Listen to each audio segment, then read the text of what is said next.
Ishi akkuma argitan danteelii ijoolleen dhawusin hin jedhe waan ta'eef asitti dubbachaa kanaaf ijoollee waan isaan qabaniin viidiyoo isinii godha garuu isin kan kee waan jettaniif filannoo kanallee yoo jettan kana isin dhawwan ta'e amma isa isaan dhiyaanii of biraa qaban diizaayinii akkamii akka hojjetan isinitti agarsiisuu barbaade yeroo hojjetanis deddeemee isiniif na waraabaa filannoo keessan jechuudha ammaaf akkuma argitan aduudha baay'ee garuu kunillee jira kan tiriiti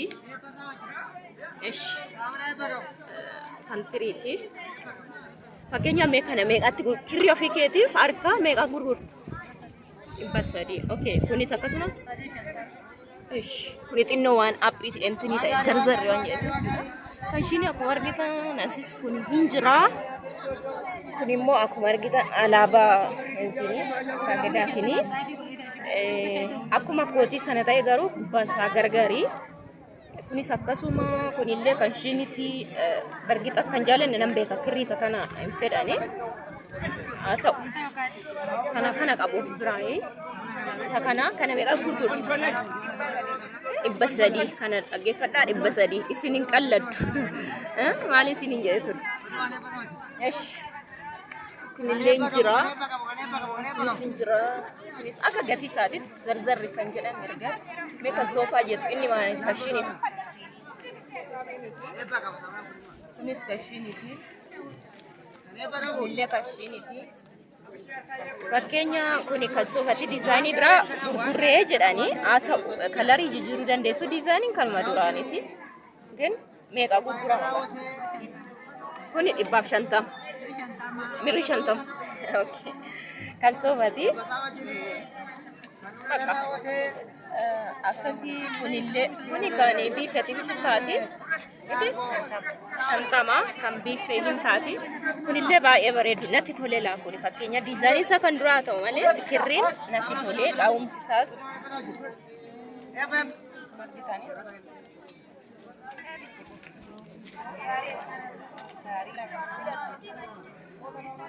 isaan kun kan isaan dhahanii isinitti meera kana ilaalachuu dandeessu fagoodhaayyuu isa kan masoobitti isin dabarsa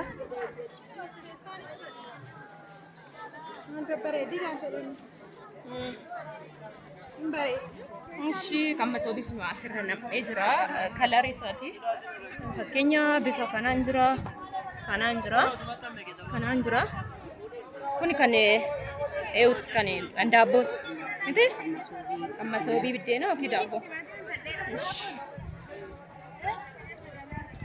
kana akkasii inni kun immoo kan masoobii sadheeraati abbaa gadaatii gin masoobii sadheeraati jechuudha isa kana gatii isaa himimeeti isa kan daabboo inni kun 250 baay'ee zirzirraadha jechuudha seettani maaliif baay'ee bareedudha diizaayiniin isaa garuu lummuxii yoo ta'e lummuxiin jaaladha bifa tokkoon jechuudha inni sono inni dheeran kana inni immoo 500 jechuudha isaan kun 500 adii lummuxiidha baay'een jaaladha saaqimee yoo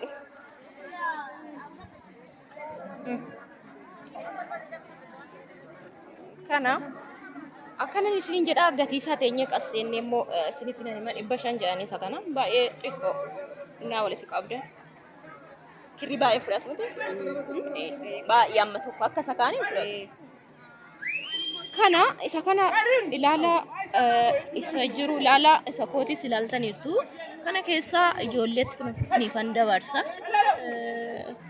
hojjechuu dandeessu jechuudha filachuu ajajachuu dandeessu nan ta'a kunoo akkatti gurguru baay'ee hundumaa hin beeku bargixisiitti meera kuman duraan jedhe waan danteeliidhaaniif diizaayinii baruu nama dhibu hin beeku hin dha'u kanaaf isinii dha'uu danda'u ajachiifachuu dandeessu kana sana dha'i naan jettu rakkoon qabu bakka asis meera jalaa jedhime ati kuno akkasii qabu'a Kanaaf baqa filannoo barbaaddan isinii hin qabu jedhee yaadaan. Garaa isinii faceessu fan isinii filadhee yeroo dhooftuu diizaayinootas nutti agarsiisattanii yeruma isaan dha'aniin achumaan isinii waraabaa isiniin jechuun barbaada. Yaada yookiin gaaffii yoo qabaattan immoo naa barreessuu dandeessu. Bifuma kan kootis haa ta'u isa ani isinitti meeraa kirrii isa kanaan hojjetu isaan. Garuu ani kan inni hojjedhe isinitti agarsiise adii qofa waan ta'eef isaanis isinii hojjechuu danda'u. Kirriin kirriidha bifa abbaatu filata waan ta'eef. Kanaaf kanan isiniin jedhaa viidiyoon yoo isinitti tole immoo laayik gootanii yaada qabdan barreessanii warri barbaadan garuu warri barbaadan ati nuudha yoo taane annanna isiniin hin jenne ati nuudha yoo taane isiniifan hojjechuu isatti gaafatamummaa fudhadhee isaan kana ijoollee kanaa jechuudha. Kanaaf natti himachuu dandeessu isa kana barbaanna waan jettan isiniin hojjechiisa anatti eenyu jedha. Yoo santarii diizaayinii isa dogoggoraan anillee isaaniif sirreessuu nan danda'a jechuudha. Arguu danda'a jechuudha. Akkasii kanan isiniin jedha. Kun asuma teessee dhooftiisi. Akkuma argitan asirra baay'eetu nirrampee jira.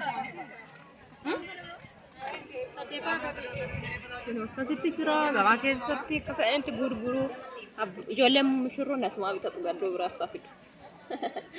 Kun ishiin dhaatu hojjechaa asuma gurgurti fuula keenis seera kon qabu gizee biraa mul'anna garuu gizee biraa seera mul'anna amma akkati dhooftu bicha harka keen agarsiise akkasidha asuma gurguratti jechuudha. Namni hojiis kan kun hin jira asumaanis jajjabeessa tokkoffaa ishiidhaafis jajjabina ta'a. Namni hojjetu yoo jajjabaate gaariidha asumaan jabeessuu dandeessu. Isin hodhitanii normaal daftanii irraa fuudhuun waan gaariidha. Amma fakkeenya isa hodhan kana ganaa gabaa eeggatu jechuudha. Garuu isa isin ajajattan immoo seeraan isin hojjetan isinii kennu daftanii kashiitti kennitu jechuudha.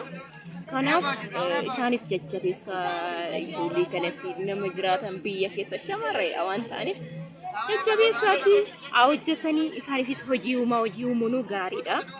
Amma gabaa keessa ta'anii amma kana eegan isin yoo hojjechiifattanii daftanii irraa fudhattan gaariidhaan isiniin jedha. Yaada qaban isaan irraa fuudhaa akkasii isiniin jedha. Iddoo kana jirra ishii dubbisaan jira maal jechuu barbaade akka dhooftu yoo diizaayinii ani akkana sararootatti hima akka dhaan immoo ishiirra baruu dandeessa. Diizaayinii sana amma suuraa isaa sitti agarsiisee yeroo dhuftan argite garuu akka dhooftu hin dandeessa jechuun ijoolleedha amaanaadhaan sitti agarsiisa akka kootte jechuudha. Hin hojjettu jechuudha. Gatiisaa walii gallee harkasaa kirrii anatu bitee sitti fida garuu gatiisaa amma na jettanii natti bitu gaafa tokko viidiyoo teenya waraabnaa jechuudha. Isin hin dhibu nun dhibu waada yoo isin dhibe anummoo sitti agarsiisa jechuudha. Kana waadaan galaa atis akkasuma kan biraan kaate ishiinis hunduma keessaniifuu